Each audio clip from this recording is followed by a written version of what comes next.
Her mouth opened, but no words came out. The confident expression melted from her face, replaced by embarrassment. She looked at the officers, then at him, then at the ground. Tom tried to hide his amusement. "Don't worry, ma'am," he said gently. "No harm done. The animals are fine. I promise." Karen mumbled something under her breath about not knowing and trying to help, but her voice had lost all of its earlier sharpness. The deputies checked the animals out of courtesy, then turned back to her. "Everything looks great here," one said with a polite smile. "Thank you for your concern." Tom nodded at her as she hurried back to her SUV, her face red as a ripe tomato. As she drove away, Tom shook his head and laughed quietly. "Well," he said to the deputy, "that's one for the books." The deputy chuckled. "You think she'll call again?" Tom smiled. "Not after today." He picked up his coffee, took a long sip, and looked around his peaceful farm once more. The animals were calm again, the sun was higher, and everything felt normal. It was just another day in the country, well, almost. The morning had turned into early afternoon by the time the patrol cars left Tom's farm. The dust from the gravel road still hung in the air, slowly settling back down as the sound of the sirens faded away. The animals were calm again, pecking and grazing like nothing unusual had happened. But Tom couldn't help but shake his head and laugh at the whole scene that had just played out. He leaned on the fence, sipping the last bit of cold coffee left in his cup. "You just can't make this stuff up," he said quietly to himself. The goats bleated like they agreed. It wasn't the first time someone had misunderstood what he was doing on the farm, but this was definitely the most dramatic. Normally, people in the county minded their own business. Everyone knew everyone else, and they trusted that if there was ever a problem, they could talk it out. But this new wave of folks moving in from the city, like that woman from earlier, were different. They liked to get involved even when they didn't know what was really going on. Tom had thought the whole thing would end with her embarrassment and maybe a polite apology. But deep down, he had a feeling it wasn't quite over yet. A few days later, he found out he was right. It started when he went into town for supplies. He stopped by the hardware store to pick up some nails and lumber. The owner, a friendly older man named Harold, gave him a knowing grin as soon as he walked in. "Well, if it isn't our local celebrity," Harold said, chuckling. "Heard you had a little visit from the boys in blue the other morning." Tom groaned. "Word travels fast around here, huh?" "Faster than a prairie fire," Harold replied, still laughing. "The story's been making the rounds. Folks at the diner said a lady from the new subdivision called 911 on you." Tom nodded. "That's true enough." Harold leaned on the counter, his grin widening. "They say her face went pale when you showed your badge." "That true?" Tom couldn't help but smile. "Something like that." "Well," Harold said, bagging up the nails, "guess she won't be calling again anytime soon." Tom thought so too, but life had a funny way of proving him wrong. That evening, after finishing his chores, he was sitting on his porch watching the sunset. The light stretched across the fields, turning everything gold. It was one of those moments that made all the hard work worth it. The smell of hay and the sound of crickets filled the air. Just as he was about to relax completely, he noticed a familiar black SUV creeping down the road again. He sighed. The vehicle slowed down in front of his gate, and sure enough, it was her, the same woman who had called 911. She rolled down her window but didn't get out this time. Tom set down his drink and stood, walking slowly toward the fence. "Evening," he said calmly. She hesitated for a moment before speaking. "Look," she said, "about the other day." He raised an eyebrow. "Yes?"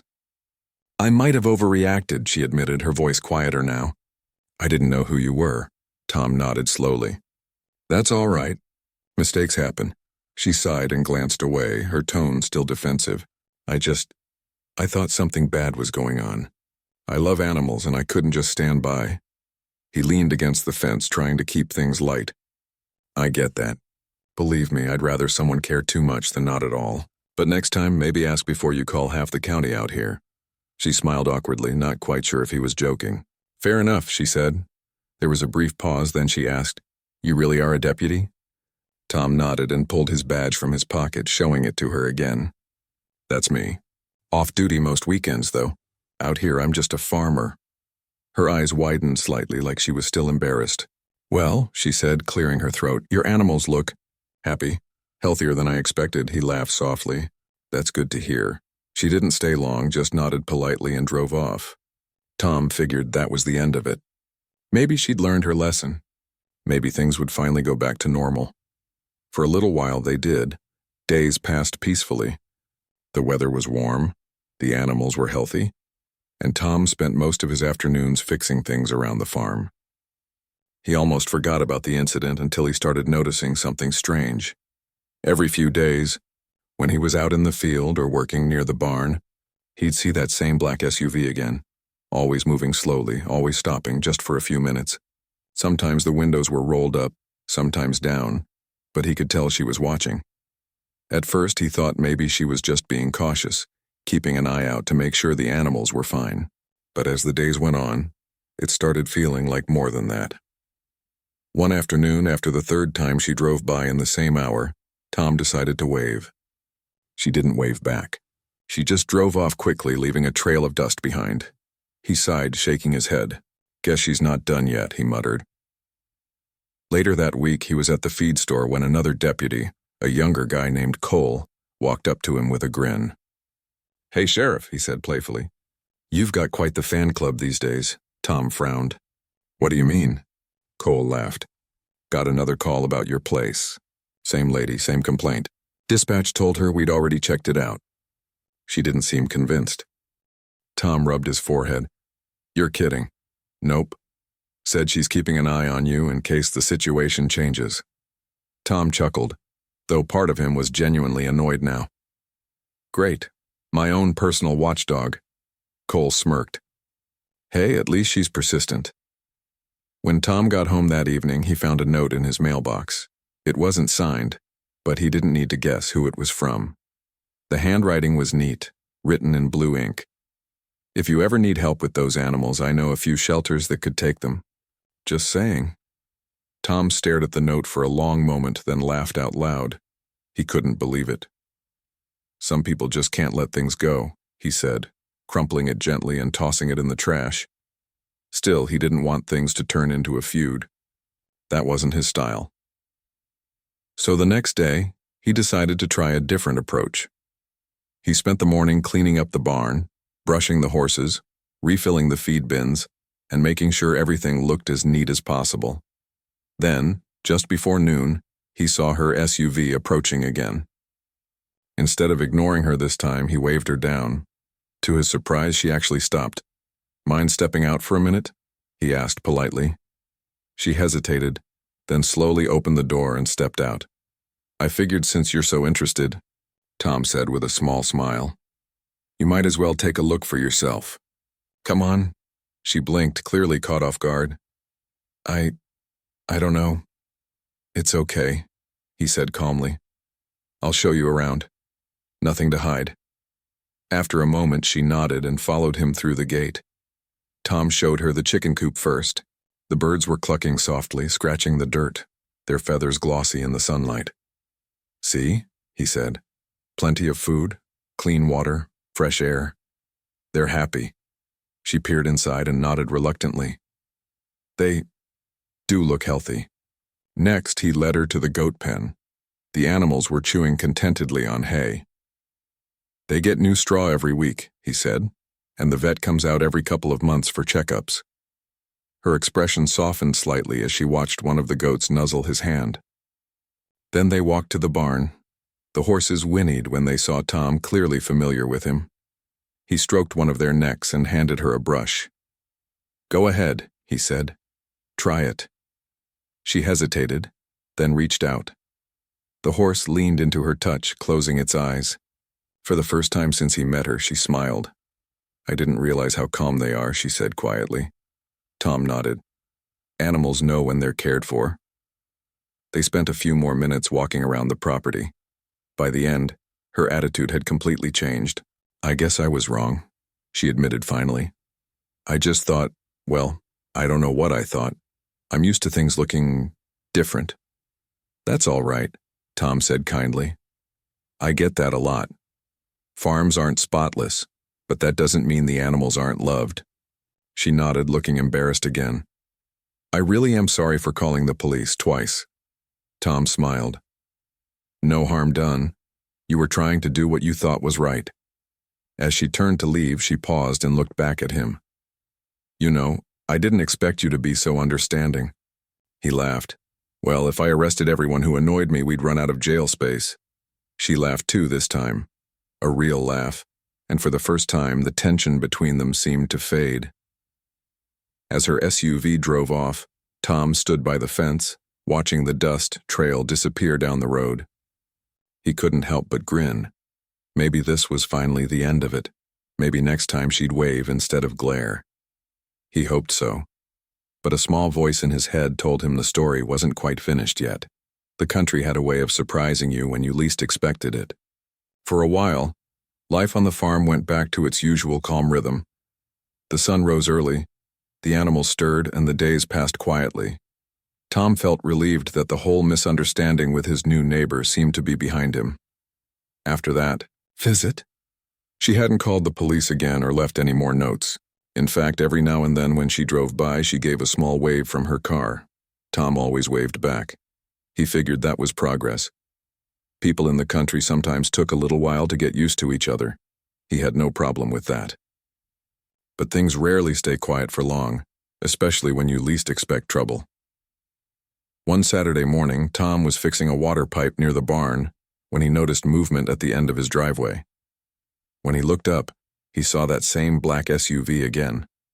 Only this time it wasn't parked at a distance like before. It was pulling right up to the gate. The driver's door opened and his neighbor stepped out, holding a folder in her hands and looking more determined than he'd ever seen her. Tom brushed off his jeans and walked over, wondering what this was about. "Morning," he said politely. "Everything all right?" She gave him a tight smile. "I wanted to talk to you about something. Do you have a minute?" "Sure," he said, leaning on the gate. "What's on your mind?" She opened the folder and took out a few sheets of paper.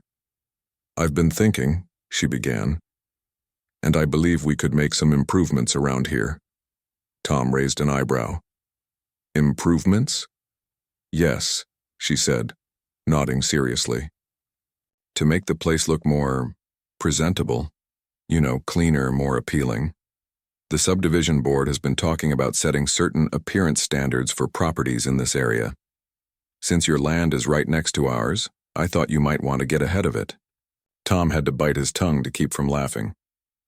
"Appearance standards? On a farm?" She didn't seem to catch his tone. "Yes, exactly. Maybe repainting the barn, removing that old fence, trimming the grass near the road, things like that." He crossed his arms and looked out over his land. "This isn't a display home, ma'am. It's a working farm. Dirt, fences, and animals kind of come with the package." Her smile faded a little. "I understand, but some of us are concerned about property values. When people drive by and see this..." She gestured vaguely toward his barn and animals. "It doesn't exactly fit the look of the neighborhood." Tom took a slow breath. "Ma'am, this farm's been here for nearly 30 years. That neighborhood's been here, what, 3? I think it's fair to say we were here first." She hesitated, clearly not expecting that answer. I know, she said quickly. "I just thought you might want to make it look a little neater. I even brought some brochures." She opened the folder again and handed him a flyer for a landscaping company. He looked at it, then back at her.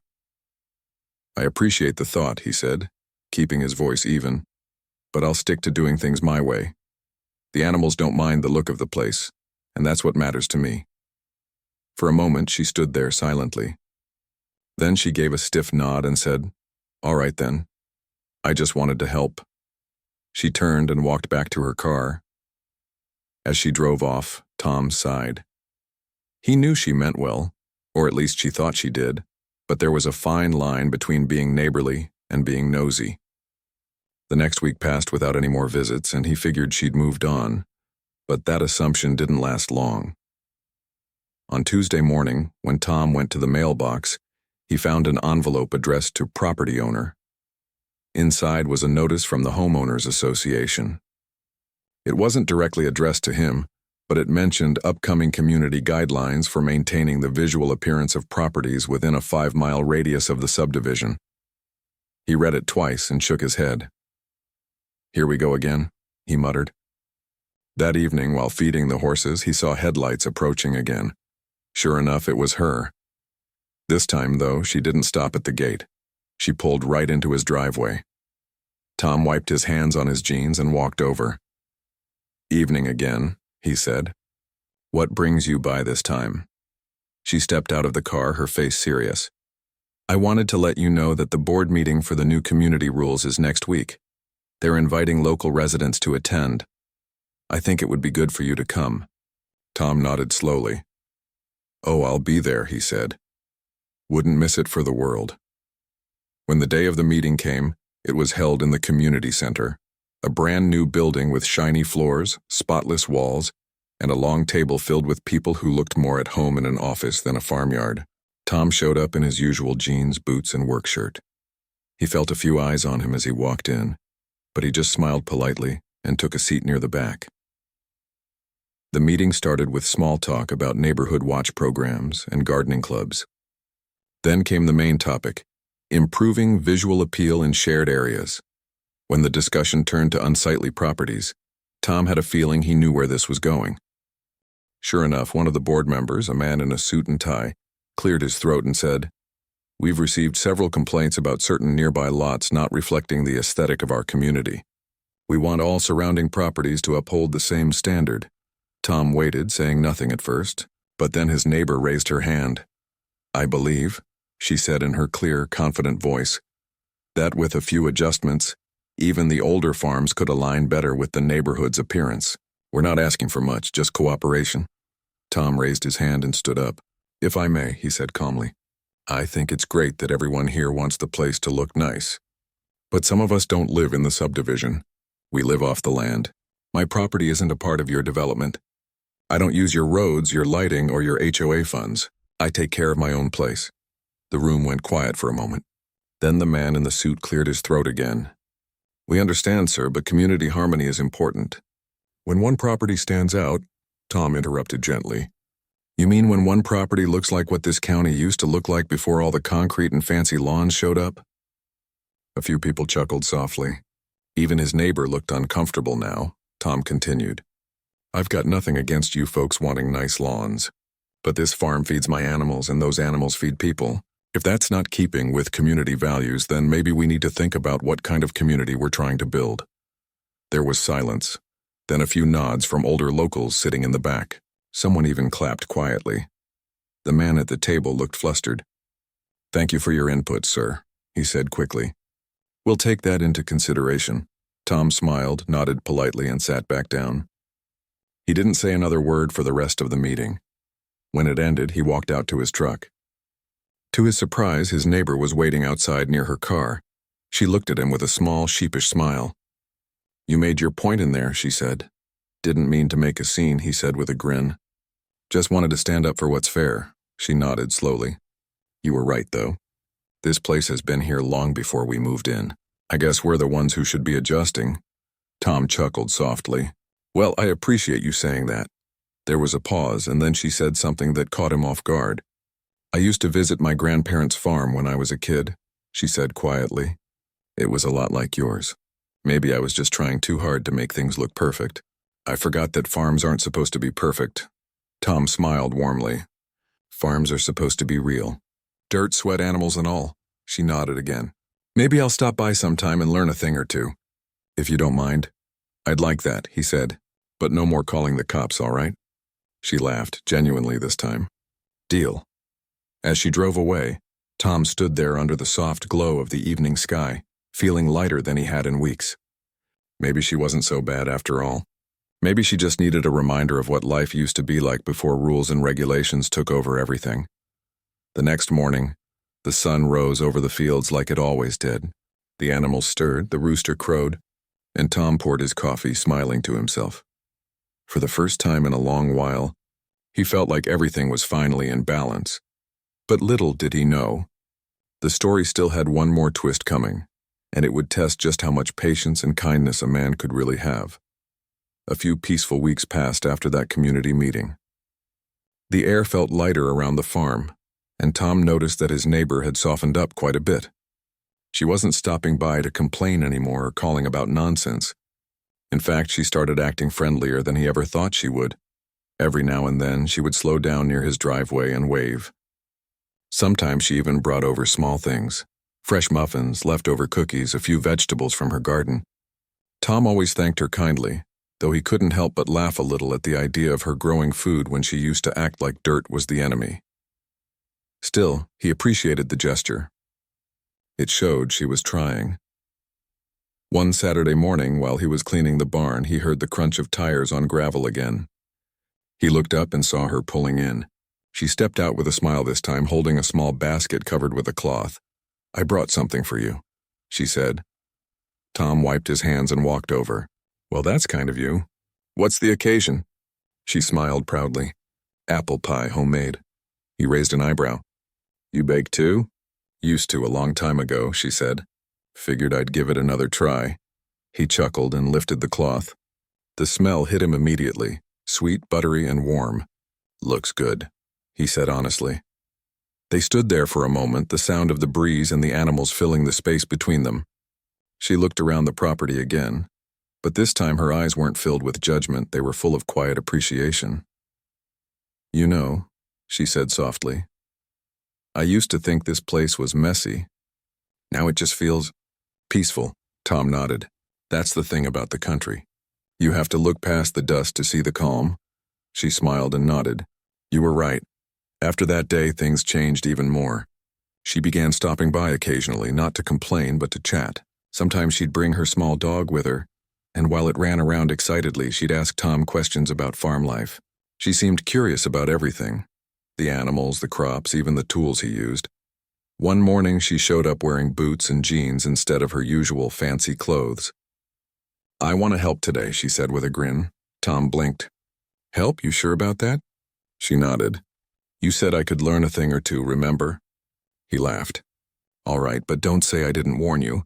Farm work's not for the faint of heart." She rolled her eyes playfully. "I'll survive." And surprisingly, she did.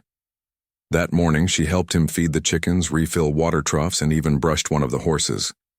She got dirt on her hands and hay in her hair, but she didn't seem to care. When they stopped for a break, she sat on an overturned bucket, wiping sweat from her forehead, smiling like she hadn't in a long time. "This feels good," she said between breaths. "Tiring, but good," Tom grinned. "It's honest work. Doesn't pay much, but it keeps the heart clean." She nodded thoughtfully. "I think I needed this. I've spent so long trying to keep everything perfect that I forgot how nice it is to just be messy." He smiled at that. "There's peace in a little dirt." From then on, she started showing up once or twice a week just to lend a hand or share coffee. She still liked things neat, but she'd learned to appreciate the rough edges of country life. And for Tom, it was nice having company, someone to talk to while he worked, but as it always goes, good things rarely stay simple. One windy afternoon, as the sky turned gray and clouds started to gather, Tom noticed something strange. The fence near the back pasture had been damaged. It looked like someone had hit it with a vehicle. The boards were cracked and bent, tire tracks cutting across the grass. He frowned and crouched down to inspect it. "That's not from the animals," he muttered. A moment later, he heard another car pulling up behind him. When he turned, he saw her getting out of her SUV again, but this time she looked worried. "Tom, I need to talk to you," she said quickly. He stood and brushed off his jeans. "Everything all right?" She bit her lip, hesitating. "It's my nephew," she said finally. "He borrowed my car last night. I think he might have accidentally driven through your fence." Tom blinked, looking from her to the broken boards, then back at her. "You mean this fence?" She nodded, clearly embarrassed. "Yes, he told me this morning, and I came straight here." "I'm so sorry." He said he swerved to avoid a deer, but still. "I'll pay for the repairs." Tom rubbed the back of his neck. He was surprised, but not angry. "Nobody hurt?" "No," she said quickly. "Just the fence," he sighed with relief. "That's what matters then." She seemed stunned by his calm reaction. "You're not upset?" Tom smiled slightly. "It's wood, ma'am. Wood can be fixed. People can't," her eyes softened. "You're a good man, Tom." He laughed lightly. "Don't go spreading that rumor. Folks might expect more from me." They both chuckled, and he assured her that fixing the fence wasn't a big deal. He had extra lumber anyway. Still, she insisted on helping. The next day, she showed up in old clothes again, hammer in hand, ready to work.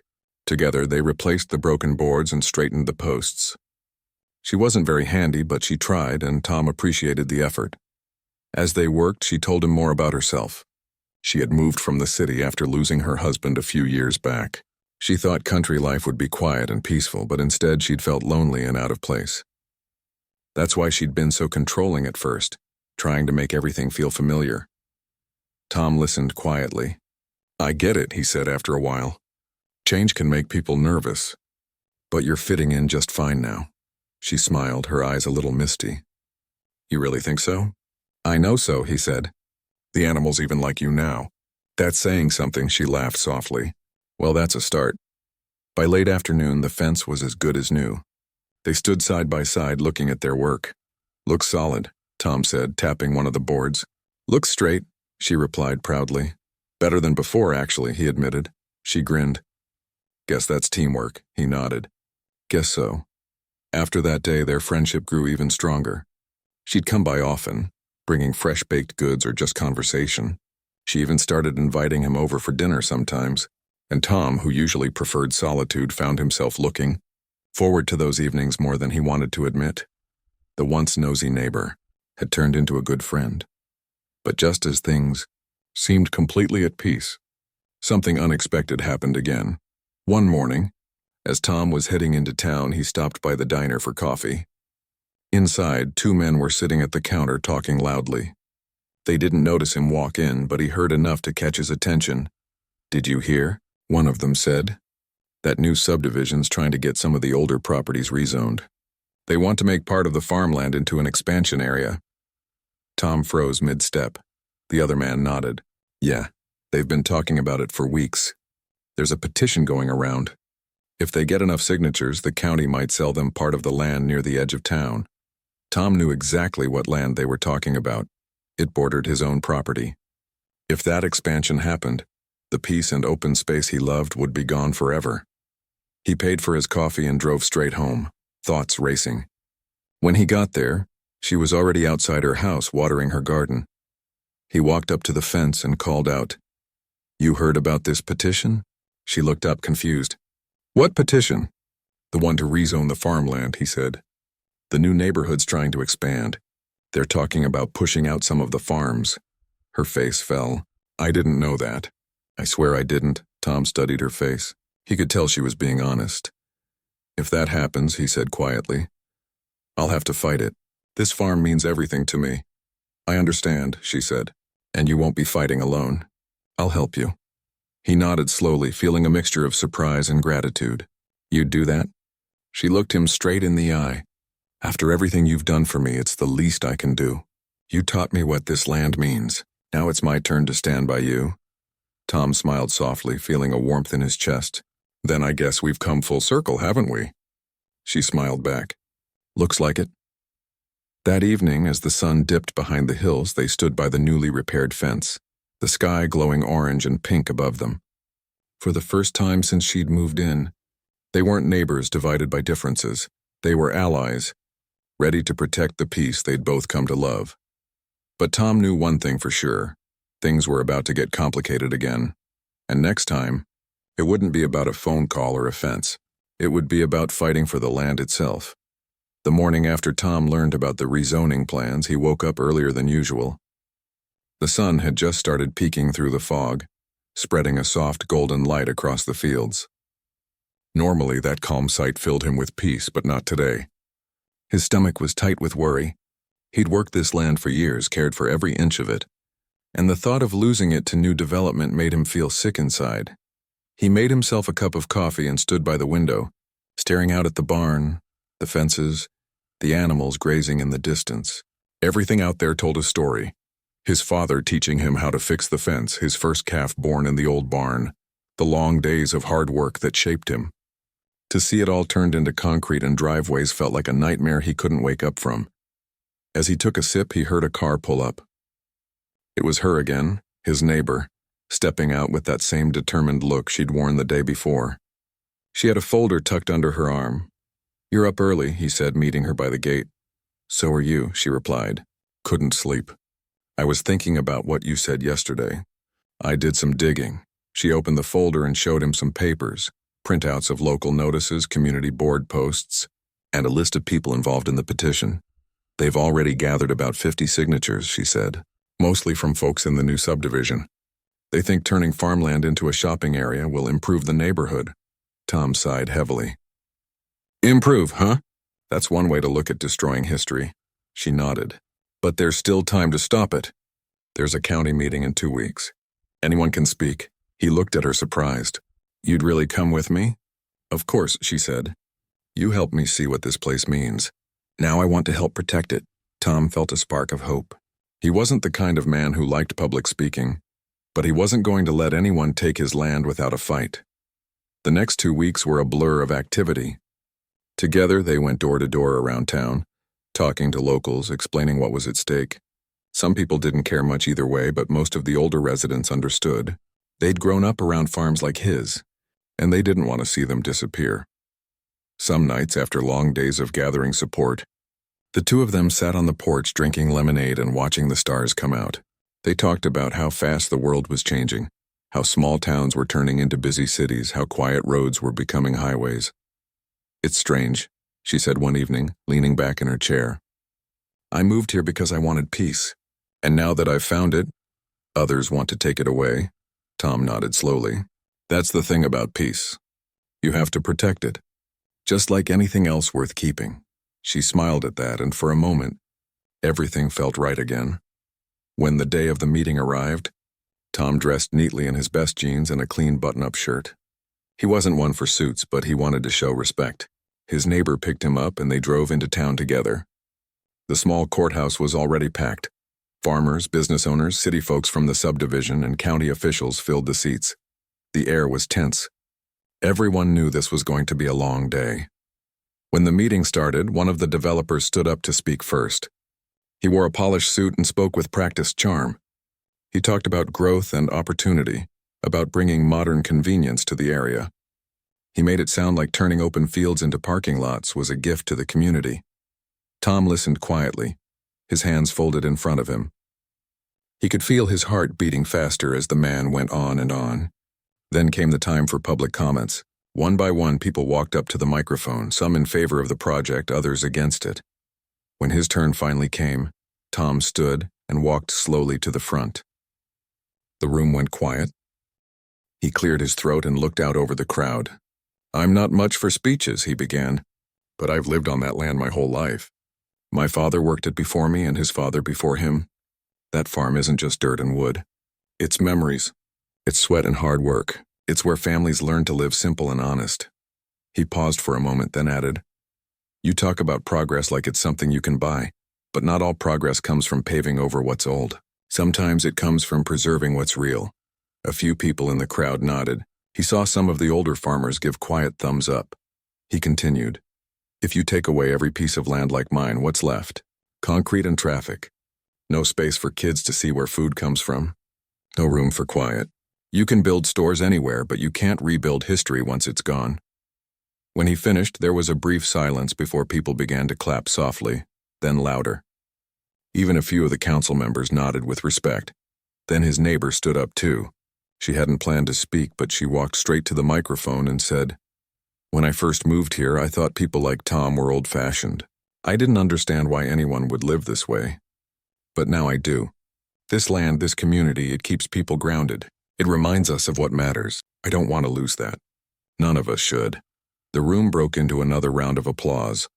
After everyone spoke, the council went into a short discussion. The decision wouldn't be final that day.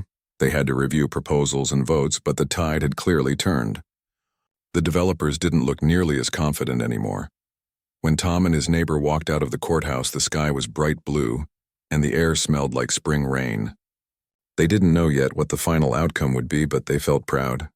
They'd stood up for something that mattered. You did great in there, she said with a smile. He chuckled. Didn't think my nerves would let me talk that long. You spoke from the heart. That's why it worked. A week later, Tom got a letter from the county. He opened it slowly, half afraid of what it might say. But as his eyes moved over the words, he felt relief wash over him. The council had voted against the rezoning proposal. The farmland was safe. He couldn't help but grin. He stepped outside, the letter still in his hand, and looked across the fields. The sun was setting, painting everything in shades of orange and gold. His neighbor was outside too, watering her plants. He waved the letter at her. "They're keeping it farmland," he called out. She gasped, then laughed out loud, clapping her hands. "You're kidding!" "Nope, it's official." She ran up to the fence, smiling from ear to ear. "We did it, Tom," he nodded. "We sure did." They stood there laughing for a moment, the tension finally gone. The air felt lighter, brighter, as if the whole land itself had taken a deep breath of relief. "You know," she said, still smiling, "if someone told me a few months ago that I'd be fighting to save a farm, I'd have called them crazy." Tom grinned. "And if someone told me my biggest ally would be the lady who once called the cops on me, I'd have said the same." They both burst out laughing. After that day, life returned to normal, but it was a better kind of normal. The farm was safe, the animals were happy, and the two neighbors had become true friends. Every now and then they'd sit on the porch, share coffee, and talk about how strange and funny life could be. Sometimes Tom would still tease her about that first day. "Remember when you thought I was running an animal crime ring?" he'd say, grinning. She'd roll her eyes and laugh. "Don't remind me. I still can't believe I called 911 on the sheriff." But no matter how many times they joked about it, there was always a bit of warmth behind the laughter. Because that wild misunderstanding had somehow turned strangers into friends, and in a small town like theirs, that was something special. As the months passed, new people moved into the area. And every time one of them seemed curious or suspicious about the old farm, she was the first to speak up. "He's one of the good ones," she'd tell them proudly, and trust me, I would know. Tom never bragged about what happened. He didn't need to. The farm stood as proof that some things were worth standing up for, and that sometimes the people who start out as your biggest critics end up becoming your strongest allies. And so, the sheriff and his once skeptical neighbor carried on with their quiet country lives, sharing laughter, hard work, and a deep appreciation for the land that brought them together. It wasn't the kind of story you'd see in the papers, but it was the kind that stayed in people's hearts, the story of a misunderstanding that turned into respect, and a friendship that grew out of simple kindness and honesty. And every time Tom looked out across his land, watching the sunset glow over the fields, he couldn't help but smile, thinking how close he'd come to losing it all and how, thanks to one unexpected friend, he hadn't.